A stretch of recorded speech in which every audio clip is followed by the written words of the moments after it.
I know I've showed this before, but just to put that in context, here's what former CFTC Commissioner Bart Chilton said when I asked him about some of these waterfall declines that we used to see a lot more regularly in silver. My understanding is that, if silver is trading $20.05, there's a lot of stop orders placed around the $20 handle. So often, if the price can get pushed a little bit, then you get a lot of those high frequency algorithms kicking in, and then you'll see a drop with many feeling that people kind of nudging a little are then able to buy lower. Does that Right. sound like a reasonably accurate portrayal to put it in perspective to folks, or would you phrase it differently? Well, it's a good portrayal, but it's a very good portrayal. The difference in your description is that today, when a market moves because of a spoof, it can move a lot more.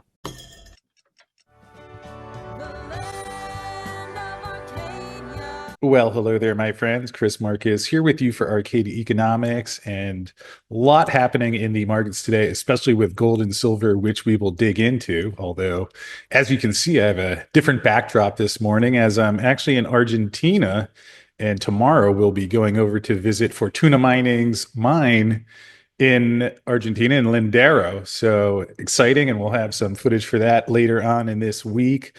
Although, let us dig into what is happening now because on a Tuesday morning, we see gold rallying again. Obviously, you had that big dip. That was what happened Sunday night. It rebounded, went below 3,000 in the futures and back up at 3,027 today. So, certainly encouraging to see that rebound. And I might add, as I mentioned on the Substack yesterday, we did have a bit of a divergence.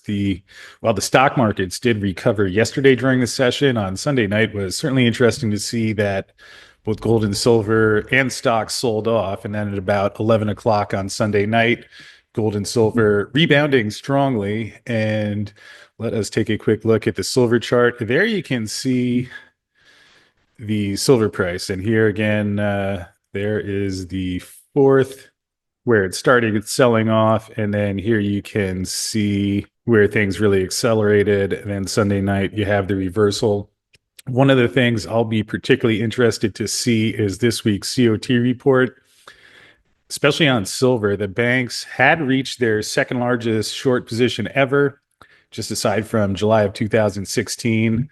And I'm sure expecting that they covered a lot of those contracts on the way down. And I know I've showed this before, but just to put that in context, here's what former CFTC Commissioner Bart Chilton said when I asked him about some of these waterfall declines that we used to see a lot more regularly in silver. My understanding of how some of the manipulation has occurred is that, if silver is trading $20.05, there's a lot of stop orders placed around the $20 handle. So often, if the price can get pushed a little bit, then you get a lot of those high frequency algorithms kicking in, and then you'll see a drop with many feeling that people kind of nudging a little are then able to buy lower. Does that Right. sound like a reasonably accurate portrayal to put it in perspective to folks, or would you phrase it differently? Well, it's a good portrayal, but it's a very good portrayal. So, the difference in your description is that today, when a market moves because of a spoof, it can move a lot more.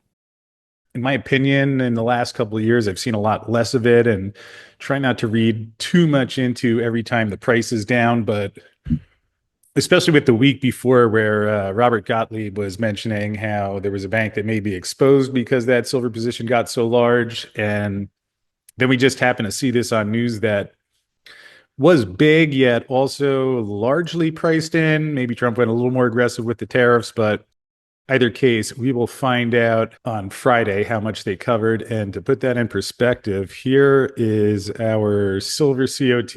And this line, once it goes below zero, you can see how short the banks are, called the swap dealer positions, and a little covering on the report that came out last Friday. But you can see here, We even surpassed how short they were last fall in September, October.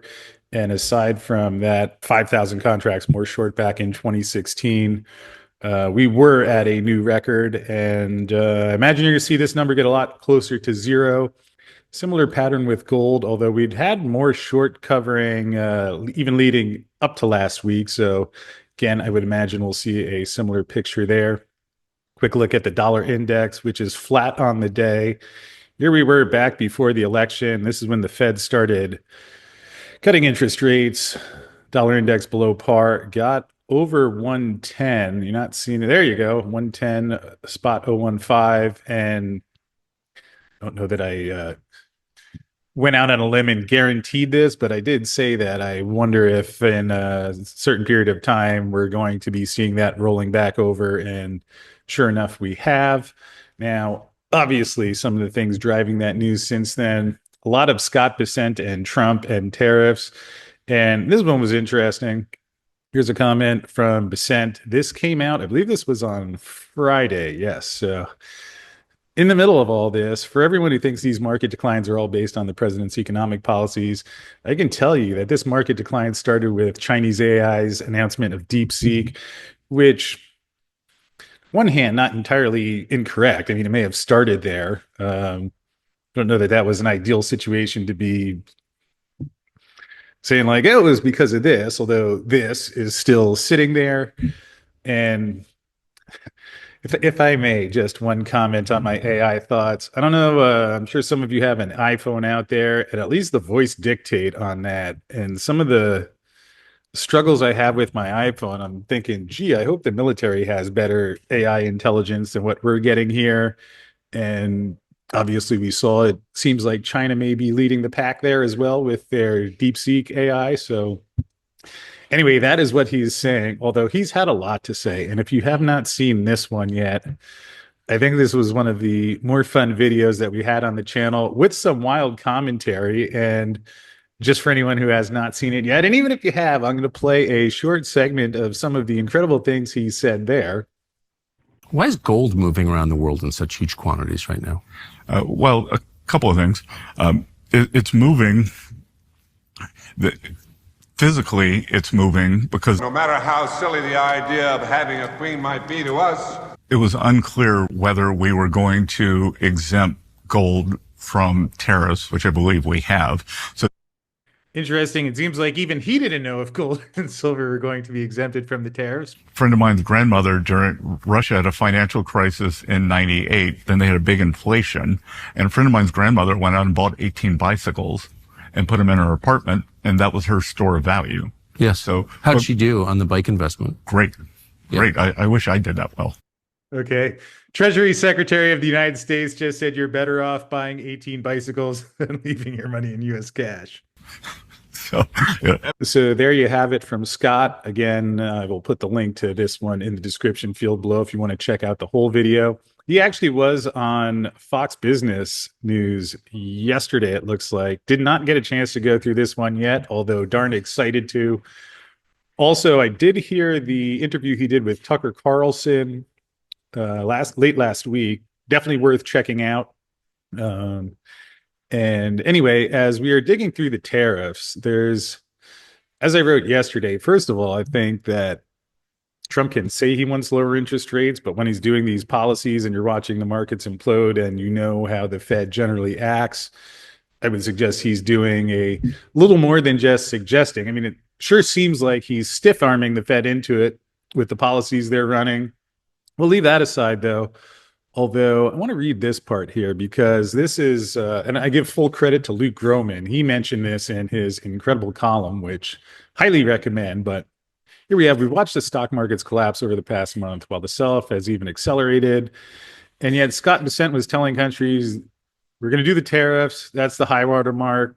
You shouldn't respond, and then we'll be good to go, which sounds nice, although it seems like China and some of the other countries did not quite share that perspective. Again, here is Scott Bessent.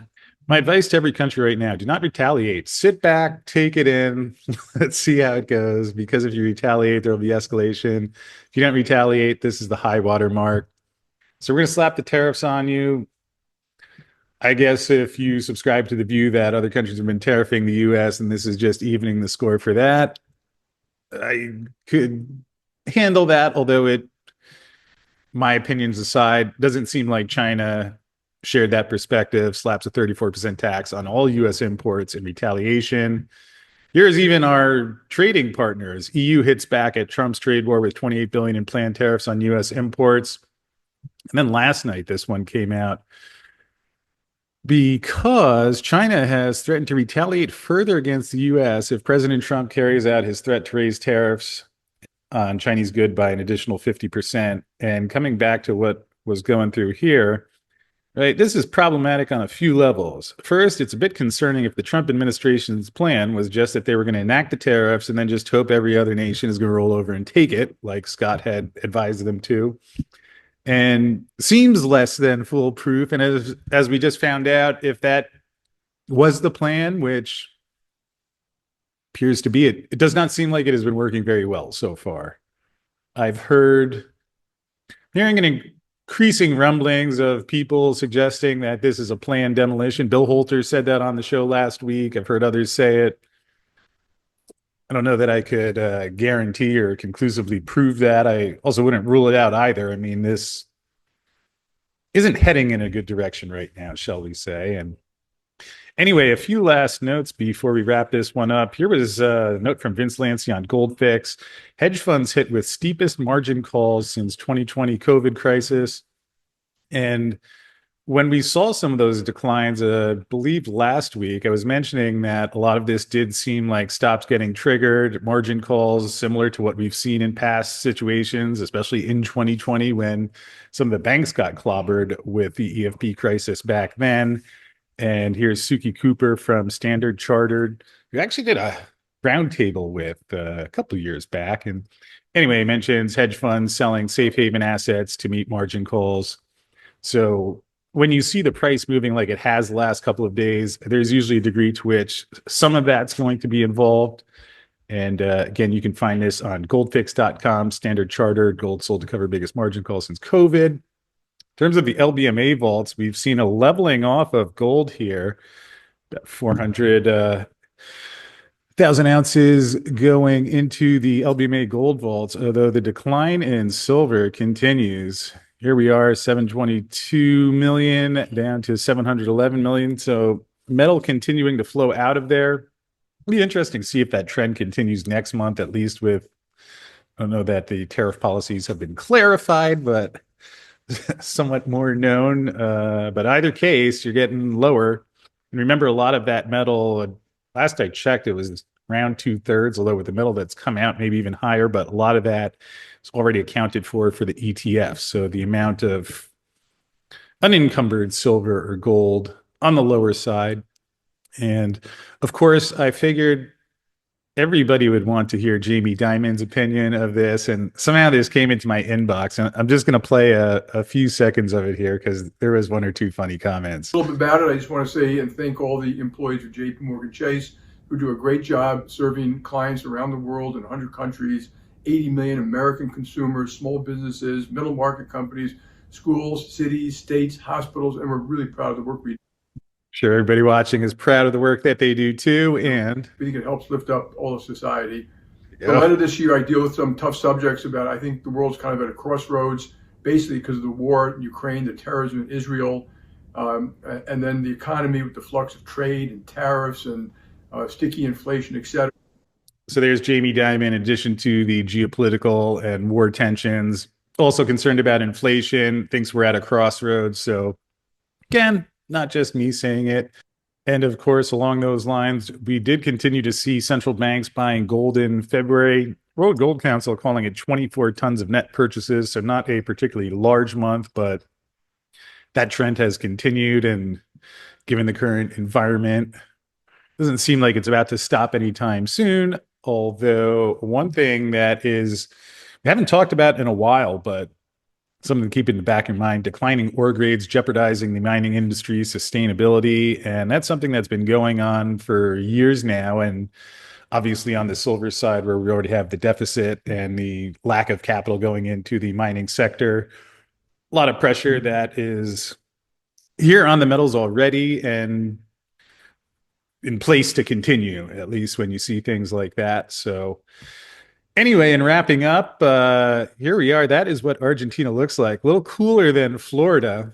Unfortunately, not as cold as the plane ride, which took 9 hours to get here yesterday. I mean, they must have had ice blocks in the aisles or something. It was cold, but anyway, I was just thinking how wonderful that I can wake up in Argentina and then I was still able to walk around listening to Vince's morning show, which I'm sure grateful that we're able to have on our channel, that Vince is doing it anywhere. And anyway, as I mentioned earlier, we'll be going to visit Fortuna's Lindero mine in Argentina. And Fortuna acquired the mine back in July of 2016, first gold pour in October of 2020, and gets a little bit less attention than obviously what's been happening at Seguela, where they've really been ramping up production and have a lot of targets in addition to what they're already doing, in addition to it being in the middle of the gold rally, with Fortuna now being primarily a gold company. But Lindero, another asset that they actually just finished the leach pad upgrade that they had been working on, and will be fun to see it and see. I believe things have been normalized to normal conditions there. And either case, I will be there tomorrow. So I'll have a video for tomorrow, Wednesday. I'll probably have to record that tonight, but looking forward to seeing it. And obviously, if you're looking for gold exposure in the mining stocks and looking for companies that have stable management and also a track record of what they've been doing, certainly Fortuna Mining is one that I recommend checking out at fortunamining.com. So with that said, going to wrap up for today, but hope you're doing well out there, and I will look forward to seeing you again tomorrow.